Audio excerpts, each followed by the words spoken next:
Welcome to Emerson Hour 2022. Everybody knows this began in 2013 and has become a fixture of this event.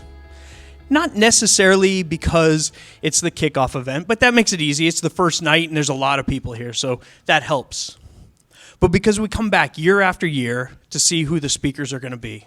And each year they pour themselves into this.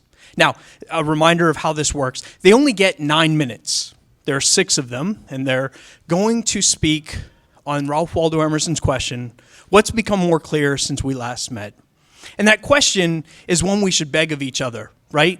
Every time we see each other, there's so many things that have taken place in just that brief amount of time, whatever it was, a day, a week, a year like this, so many things have happened. And if we ask that one simple question of each other, what's become clear to you since we last met? It kind of opens an entire window and causes that exploration that happens between two people with a very simple question. When Brian Willis first kicked this off in 2013, it was, we were in search of something to replace a donut eating contest. So we went to Harvey and he said, hey, I have an idea. Let's elevate where we're at. Let's take this to a space where trainers really want to be.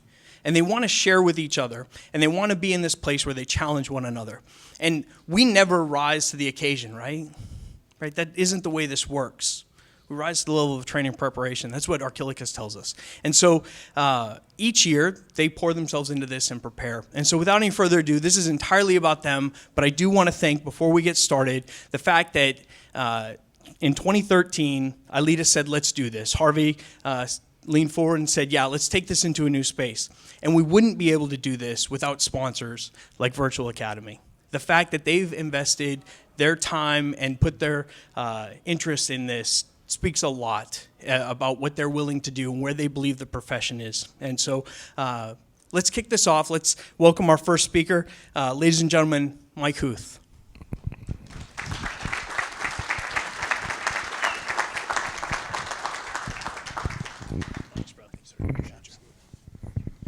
Welcome to Emerson Hour. Humbled to get this thing kicked off. So I wanted to start a conversation tonight about something that I've definitely been thinking about at least the last year. And it's something that I think is plaguing law enforcement. I think it's, I'm going to call it empathy and economics is what I want to cover, kind of both things. On the empathy side of things, I know we all know the difference between sympathy and empathy comes from life experience. What is it that you've done throughout your life? What experiences have you had that you can actually put yourself in the position of another person that you've just met or that you're dealing with specifically in the law enforcement realm that helps you to truly understand what they're going through and therefore potentially have an option of helping them, leaving them better than you found them. And when we look at that life experience, and as I saw as an instructor, I'm sure most of you have seen, we've all complained about it for years, less and less experience is being brought into the training academies. We've seen more and more people start their law enforcement careers off of a whim. There's not a pivotal story that got them interested in the career of law enforcement in service of others. And so we're left at this point where they're not sure how to feel about people. So they know what they know, and they go out and they meet people that they don't know, whether it's economic circumstances, cultural circumstances, whatever the scenario they meet these folks in. If they don't have a like experience, if they don't have the ability to show empathy or have empathy, they tend to look at that person as a one-off or different than them. I've actually heard people refer to people in violent crime scenes as savages because they don't really understand what's going on. So on that empathy side of things, I ask the why. Why are we having this empathy problem? We talk about life experience or the lack thereof. So many of these kids, especially today, have not had a whole lot of social interaction. They haven't had a whole lot of life experience. Maybe they've worked before. Maybe this is literally their first job. I've seen it. But most of their interactions are behind a keyboard or a computer screen where they're saying something less than fascinating to one another with the comfort being between them, which is space. So on the empathy side of things, what do we do to fix that? What do we do to fix that empathy? Well, we know a few things that we can do. We can give somebody experiences. We can share our experiences, which I think there's been a lot of people in our profession that have done that over the years. I'm going to ask people to kind of kick that up again, because I've also heard a lot of, this generation's terrible. These people aren't going to cut it. These people aren't like us. Whatever the case may be that kind of runs into your mind. I've told my children, all of them except for my youngest, I'll get to her soon enough, I said, you're going to reach a point in your life where you're forced to face a couple realities. One, the generation before yours is going to tell you that your generation sucks compared to theirs. And then as you live and you experience life, you're going to reach a very sad realization where you figure out they're correct. You will not have accomplished what they've accomplished, or you will be accomplishing something so different and on such a different scale, somebody behind you might not appreciate it. So, the economic side of that, how does that play into law enforcement? I'm going to share a couple stories with you of what I experienced early and then often after that, and how my FTO didn't have to teach me about, the economics of the people I was dealing with or empathy at all. Grew up rough, homeless at times, in and out of foster care, and so feeling for people in bad situations was never difficult for me. I was a officer on break-in, my first FTO on days, and we went on a domestic violence call. The academy had prepared me for everything I needed to know on how to handle a domestic violence call. And as the lady answered the door, the first thing that I noticed was she was covered in flour and condiments, and she was pretty disheveled looking. So I assumed she had been assaulted by the refrigerator. As I talked to her, her husband was angry in the background, and I couldn't help but notice he was also covered in flour and sugar and condiments. The whole kitchen looked like a massive food fight. And as we're talking to them, doing my investigation, I find out that the husband had woke up, and before he was about to start his 50-hour week for the umpteenth week in a row, he decided to have a bowl of cereal. Having that bowl of cereal, he used the last of the milk in the fridge, the last of the milk in which the mother was planning to feed the child while he was at work.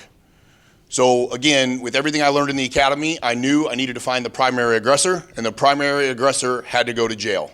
That was my only job there, and I had a field training officer, so I had a job to do.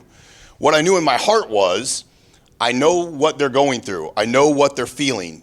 And so I decided to buck the system, if you will, and take a chance on losing my career before it started. And I listened to them. By the time they're done recanting their story, by the way, they're laughing. They're realizing how ridiculous it is that the police are at their door and they've had this major food fight that was born out of a DV disturbance. So I said, I'm a new officer. I work at Metro Patrol Division, and I'm going to leave you guys be and let you get to work and let you start taking care of the baby. But I make one request, that the next time you need milk, if you would call Metro Patrol and ask for me or leave me a note, I would rather bring you a half gallon or a gallon of milk than get a call to your house on a domestic violence. Now, my FTO probably should have written me up or whatever. He was proud of me for that. But that kind of empathy came from my life experience, feeling what that was like and kind of knowing what they were going through. I never started a food fight. We didn't have that many condiments. But one other story I would share that was much like that, I was in a specialized unit. We went on a stabbing. We get to the call, and a sister has stabbed her brother in the chest because he ate the last hot dog. Literally, somebody in my squad said, "Savages, savages." And I'm literally feeling guilty because I know which brother I would have stabbed over that hot dog. It's not you, Chip. So it was easy, again, to deal with that situation and understand. The other side of that empathy and what helps is discretion. I don't know where everyone learned their discretion in law enforcement. I know I had somebody before I was actually a police officer to help me out with that. My brother helped me out with that. I rode along with a trooper that was a friend of ours. He literally taught me about discretion, and then he would stop cars for speeding and various things, and then he'd make me decide whether the ticket was written, and he would make me write the ticket, and he would just sign it. Not sure the legalities on that, but at the end of the day, I had to make some tough decisions at the age of 19 on behalf of that trooper. It made me better. It also helped me understand that the economic side of what I wanted to talk about is alive and real in our discretion. If I'm stopping somebody who's working a 50-hour week and I write them a ticket that's going to cost them $25 or $50, and I don't think about discretion, I just think about as many tickets as I can write, that $25 ticket is going to change their life to the negative, in which they may never recover. Now that sounds extreme, but that $25 ticket either takes money out of their pocket to pay that ticket that might go towards bills or food or milk, hot dog. God, get those hot dogs. So if that happens, it's twice as likely that $25 ticket is going to turn into a $150 warrant, talking about our city, of course. That $150 warrant is going to cost them much more than $150, because when they get stopped for it, they're also going to get their car towed. Then they're going to lose their job, because they don't have any vacation days.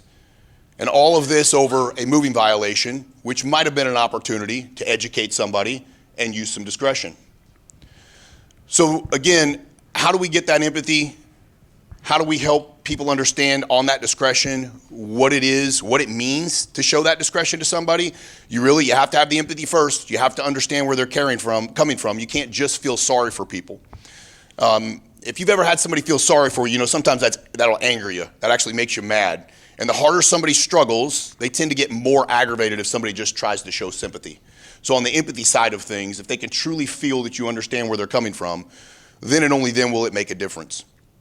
So what I'm challenging everyone to do from the trainer standpoint, we love to train people, we love to bring up the next generation of law enforcement, is to dig deep in the minds of how you learn discretion and how you learn to treat people like people, and really start taking someone and mentoring them.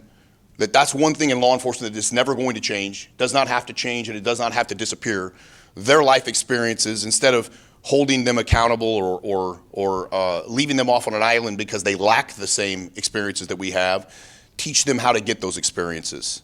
Teach them how to have the tough conversations where there might be pushbacks and they might have to question their own biases. And why. Why are you getting into this job? If it's not to serve people, then you're barking up the wrong tree. So help them understand what that means.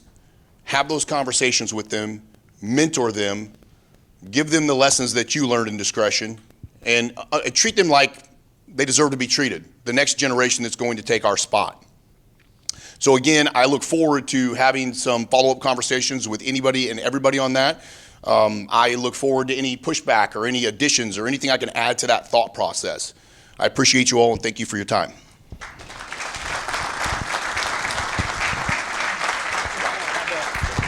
Don't go too far. I have a quick question for you. So my first question, and you answered it, was going to be, how can we kind of inspire that generation? Because you speak a lot from your personal upbringing, and you're willing to share that with vulnerability, and it's absolutely respectable. But you answered that question, so I've got a follow-up one for you, which would be, for the rest of us who are maybe struggling with that, what advice would you give to me or anybody else how do I influence that recruit? How do I put them in that space? What would you recommend? How would you get us to do that? That's a great question. I think what it comes down to is, if we also lack those life experiences that somebody might need to do that job, is huddle up. Get with people that we know. On our department, again, all the kids I trained, it was a pretty nice mix of people who really had a tough upbringing and people who had really upper class upbringings, people who had a lot of experience and no experience. And we started those conversations in the academy, and we just huddle up with the people that have the experience, share the experience, and I know it's different with the digital world and everything else, but get these kids reading again. Get them reading and well-read, and again, questioning those biases and questioning what they've always believed to be true, and open their minds to new ideas. Awesome. Thank you. Thank you so much. One more round of applause.